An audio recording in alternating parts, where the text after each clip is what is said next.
On passe à une autre rubrique, à une autre thématique, celle d'un anniversaire, les 120 ans de la Ligue des droits de l'homme. Dominique Brunel, bonsoir. Vous êtes le président de la section de Quimper de la Ligue des droits de l'homme. Denise Cariou, vous en êtes la trésorière. Alors la LDH a été fondée en 1898. Avant de vous retrouver pour en parler, vous avez une vidéo qui est plutôt bien faite sur le site de la Ligue des droits de l'homme qui recontextualise les droits de l'homme de manière historique. On regarde. La Ligue, c'est une association de citoyens généralistes, républicaine, libre, laïque et indépendante de tout parti politique. Elle a été créée à l'origine pour s'opposer au procès truqué du capitaine Dreyfus, dont la confession juive faisait un coupable idéal. Depuis, les injustices et discriminations auraient pu disparaître d'un coup de baguette magique, mais la baguette, on la cherche encore. Alors on travaille. Depuis l'affaire Dreyfus, la LDH a étendu son combat. En faveur de la justice sociale, pour le droit de grève et la liberté syndicale d'abord. Puis, dans les années 30, en s'opposant au mouvement fasciste et en s'engageant pour l'accueil des exilés fuyant les dictatures. Plus tard, contre les répressions et la torture pendant la décolonisation en Algérie et à Madagascar. Contre la peine de mort et autres idées géniales sorties du cerveau des humains. Et alors ces thématiques sur lesquelles vous intervenez ne cessent d'évoluer en fonction de la société qui évolue elle aussi. Quelle définition, Dominique, vous pourriez donner aujourd'hui de la Ligue des droits de l'homme? Quelle est votre définition? Dans le titre même, on a les enjeux. La Ligue des droits de l'homme, c'est la défense de l'ensemble des droits des êtres humains. Ouais, ça touche à tout. Voilà. Toutes les thématiques. Donc ça peut toucher les questions de logement, de santé, les questions de migration, les questions de dignité, les questions de justice, les questions d'égalité. Voilà pour l'essentiel. Et c'est surtout toute la lutte contre les atteintes aux libertés, qu'elles soient individuelles ou collectives. Alors s'il y a justement des antennes un peu partout en France et pas seulement un siège à Paris, c'est qu'il y a des combats locaux à mener. Denise, de quel ordre sont-ils ces combats ? Les combats, effectivement, vous parlez de combats locaux. La section de Quimper existe depuis quasiment le début de la LDH. On trouve les premiers signes 1901, les premiers signes écrits. Et tout au long de ces années, elle a mené des combats très divers, un peu en lien avec les combats nationaux, comme le combat pour le droit des fusillés, pour l'exemple, qui étaient les soldats de la guerre 14-18, mais aussi des combats pour l'école publique, l'école de la République. Aujourd'hui, les combats qu'elle mène, ils sont sous divers ordres. Ça va de la lutte contre la pauvreté, l'aide aux migrants, en passant par ce qu'est la société aujourd'hui, le droit à la vie privée par rapport au grand du numérique. Donc voilà, ils sont très divers. Alors justement, vous parlez de l'aide aux migrants, aux réfugiés, c'est l'un des grands combats que vous menez en ce moment, c'est celui des réfugiés. Il y a eu une nouvelle mobilisation le 6 octobre dernier, les pays européens se renvoient à la balle quant à l'accueil des réfugiés. Beaucoup d'informations circulent, parfois fausses ou tronquées. Alors l'accueil des réfugiés aujourd'hui, pour vous, c'est quoi? Ça représente quoi? Comme tout être humain, arrivant en tout cas sur la partie quimpéroise, a le droit à sa dignité. Voilà, c'est relativement simple pour nous. Ouais.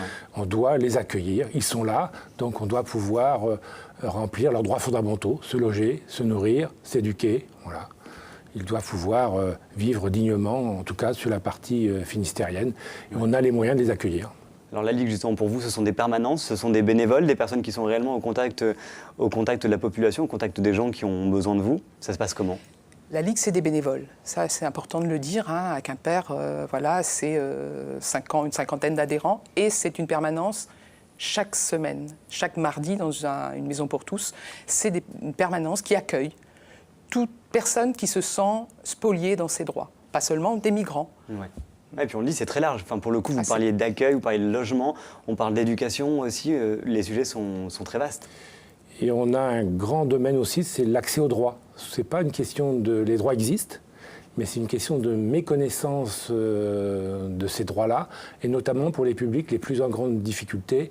En gros, ceux qui sont aux minima sociaux, on a un certain nombre de droits, ils ne les connaissent pas. Et parfois, il y a des freins à l'accès à ces droits-là, donc on œuvre pour faciliter et permettre que ces personnes-là puissent accéder aux 10 droits, que ce soit la santé, le logement, par exemple. Aider à comprendre un peu les choses, aider à comprendre l'administration aussi, ses différents rouages et comment, du coup, s'y retrouver.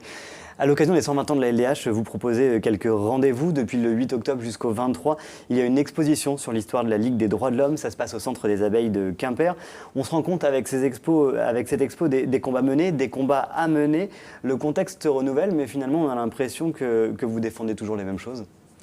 Oui, alors on insiste, c'est fait vraiment avec le partenariat du Centre social des abeilles. C'est très très important ce partenariat parce que c'est dans un quartier et c'est essentiel pour nous. Ça permet d'être en lien avec les personnes qui sont en difficulté. Et dans les combats qui ont été menés, en tout cas en Finistère, il y a l'affaire Seznec qui est connue. On a pris parti sur cette affaire-là, on s'est énormément mobilisé. L'affaire Plogoff, pour reprendre aussi.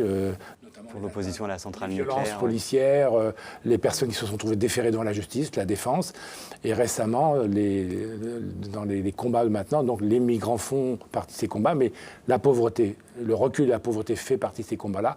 Et on a par contre été à l'initiative avec d'autres sur une conférence de la pauvreté qui réunit une quinzaine d'associations de solidarité et humanitaires pour faire des propositions très concrètes, pour voir comment ces questions de pauvreté peuvent être combattues et apporter des solutions. Et ce n'est pas toujours des questions d'argent. Parfois, c'est une question juste d'intelligence et de se mettre autour d'une table entre les pouvoirs publics et puis les associations caritatives et de solidarité. On se rend compte que même si le contexte change, le contexte de société change, finalement, eux, les combats et les valeurs que vous défendez sont toujours les mêmes.